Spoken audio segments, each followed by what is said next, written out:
This is Dr. Dennis Long, Sports and Regenerative Medicine Centers. Today we're going to talk about knee osteoarthritis. Very common problem. We see it very often in here. And everybody always thinks that it's all the same. And it's not. There's all kinds of different factors that influence arthritis. And there's different body types, there's different ages, and there's different degrees of arthritis. So people come in here and they're always saying, what are your percentages? Or they'll look on somebody's website and somebody will give random numbers of their success rate. There is no such thing. Each person is different. We have teenagers, we have people in their 90s, and we have all different body sizes and shapes, from ballerinas who are under 100 pounds to patients 400 pounds. They're not the same people, and their knees are not the same. So I'm going to show you two x-rays. And this is normal knee. We have the femur, which is the thigh bone connecting to the shin bone, the tibia.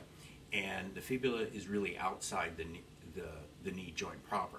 So the articulation of these two bones is what really forms the knee joint. The patella is this shaded round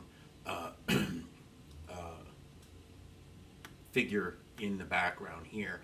And we have a joint space. We can't really see the cartilage or the meniscus, but the amount of room between the two here, between the femur and the tibia, is an indication of how much joint space is left.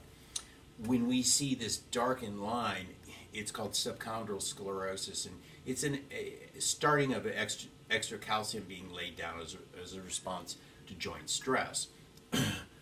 So we can empirically see how much joint is left by just looking at these.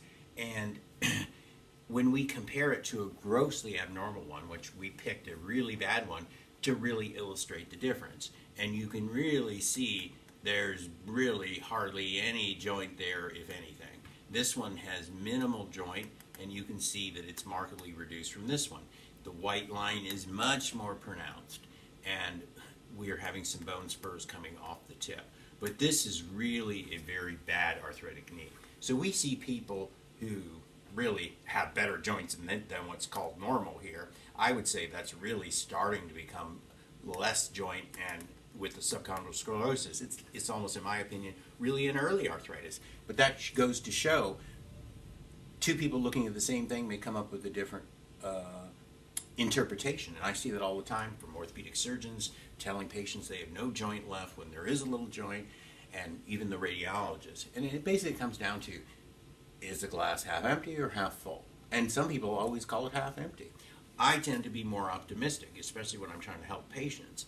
This one, there's no doubt about it. This is a very destroyed, very severely arthritic joint, and there's times where you can't help them when they get beyond that. But we see patients that are a spectrum of this curve, and they're often somewhere in between. So trying to say everybody gets the same outcome when they're on a different curve is impossible. And then on top of this, you're going to throw different ages, different body weights from 100 to 400, and you're going to put multiple surgeries. There's so many complicated factors. And then the last thing is what the patient does. Some people are just wanting to be functional in their day-to-day life.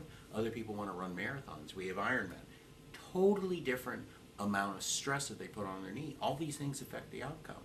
So it's very important to understand your patient. It's called personalized medicine, individualized care for each patient. There is no one-size-fits-all for this. This is a very specific treatment, and it takes a long time. You really need to ask really good questions to really understand each particular patient. And that's how you get the best outcome.